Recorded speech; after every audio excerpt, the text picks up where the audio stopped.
Hi, welcome back to my channel. It's time for the aftermath. It's finished Newcastle United 2, West Ham United 2 at St James's Park. Overall summary of that game, I'm not too upset with the point, actually. I think it's, in all honesty, a really good result for West Ham.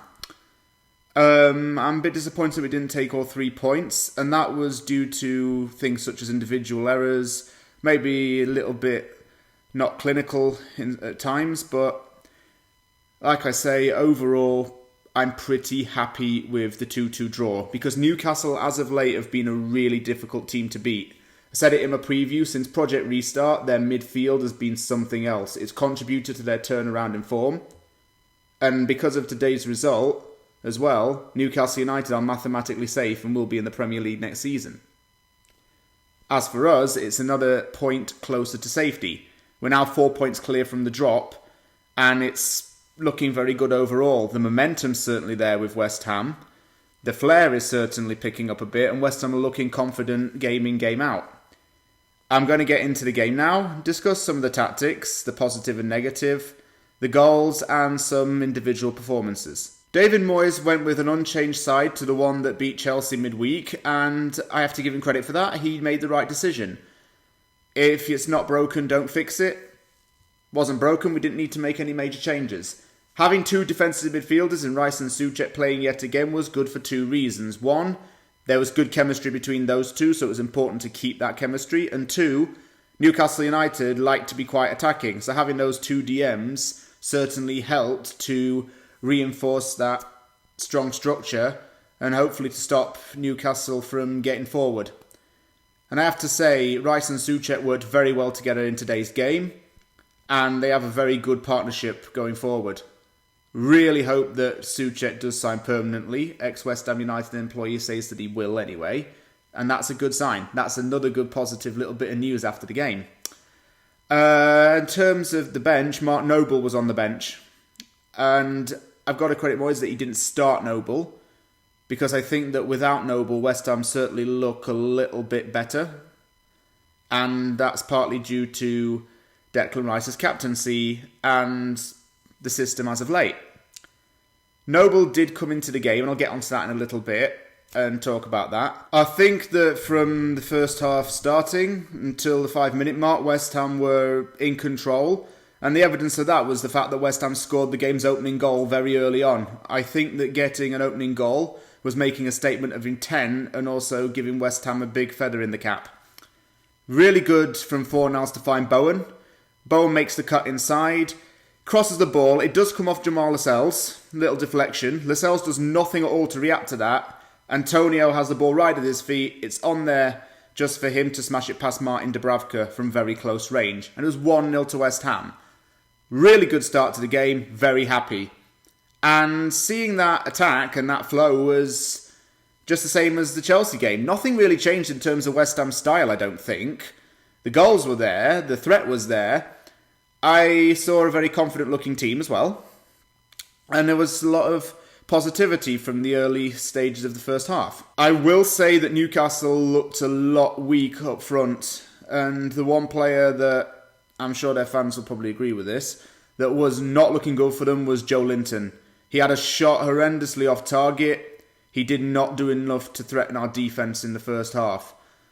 What I will say, though, that I did notice was that Alan Saint-Maximin was deliberately played against Aaron Cresswell, because Newcastle probably worked out that Cresswell isn't the best at his job as a left-back in terms of the defending. They still couldn't get past our fullbacks with Saint-Maximin, and he came off later in the game. And I've got to say, he was the player that I was most worried about, and he didn't do as much as I'd expected. So I have to credit our players for handling Saint-Maximin very well, and also containing him, stopping him from getting crosses in, stopping him from getting past us. We did a good job of handling him. I will say this about Cresswell, though. He was at fault for the equaliser. He should have gone further up towards Emil Kraft, because Kraft manages to cross it in, Almiron whips it, and he taps it in from close range. Cresswell needed to be a lot more tighter on Kraft. It was a bit of indecision there between two players. He should have gone to his natural position, gone up further left and marked Kraft, because he was the one putting in the cross.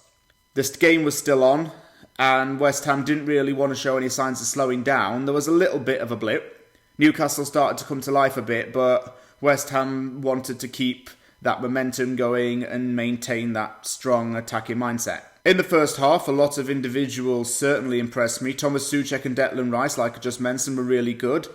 Bowen's like the engine in the team right now. He's making everything tick. He got the assists, so fair play to him. Some fans were getting on Frederick's back, and I personally don't agree with that, because I thought he did alright today. He did his job, and I couldn't ask for much more than that. Antonio had a really good game. He got the goal, quite a menace as well. Diop had a little bit of a poor first half, but then David Moyes gave him a talking to, and he improved a little bit. He was clearing balls out more and tightening up. And Moyes actually said in his post-game interview that West Ham's defence needs to tighten up, and I don't disagree with that.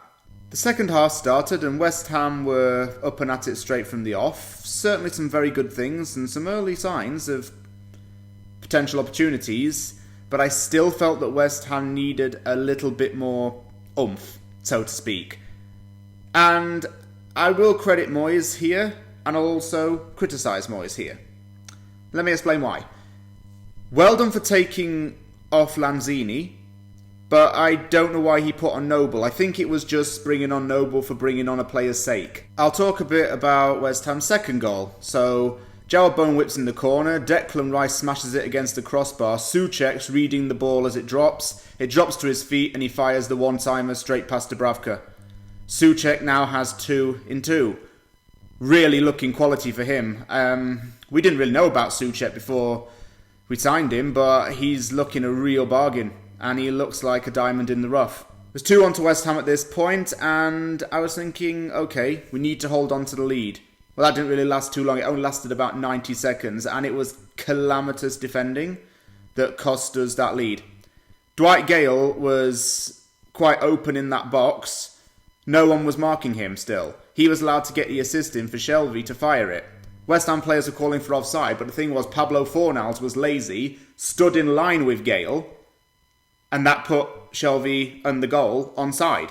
Fornals should have gone forward just a little bit, would have got it offside, the goal would have been chalked off, and we'd have won the game. It was stupid little things like that, and just some laziness and bad decision making that convinced David Moyes to sub off Pablo Fornals and put on Landry Yarmolenko. And when Yarmolenko came on, I was happy, because I thought, right, that's a sensible substitution yet again. Yarmolenko can make a difference. With that left foot of his, playing on that side of the field where Fornals was, and doing something. And I was very right about that. Yarmolenko came on and I thought he was one of our best players in the second half. The way he was having shots at goal, the way he was cutting in, the way he was going from one box to the other, he would put in a real good shift, and I want to see him start next game. Because I think that he's done enough to warrant a starting position. So to summarise that, Yarmolenko should start ahead of Fornals. I'm really happy to take the point. I think that it was a very hard-fought draw, but the thing is West Ham should have won the game. And the consistency and just little errors like that are what frustrates a lot of fans. Having said that, there's a lot of positives to take from this game. 1 point is better than no points, bearing in mind, and that was against a very tough team. I think that we handled Newcastle pretty well. And I said in the preview as well, I'd have taken a point all day long. I saw the game ending in a draw based on how both teams had been playing in the previous games prior to today.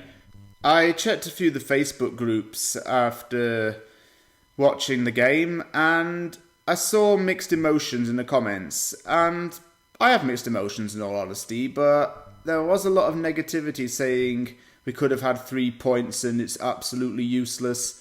It's not a useless result, and yeah, I agree. We could have had 3 points, we should have had 3 points, we needed 3 points. We deserved 3 points.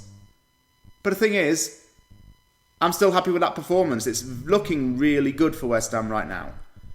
We got Burnley on Wednesday, still a very winnable game. Not easy, Newcastle wasn't easy, but Burnley is still a very winnable game. We can beat Burnley. Before I leave, I'd like to say a happy belated 4th of July to all you American hammers out there. So I hope you all had a very good day to our neighbours south of the border, given that I live in Canada. And As for West Ham fans out there, if you liked this video, hit the like button, subscribe for more content. Thank you very much for watching this, and I'll see you all soon.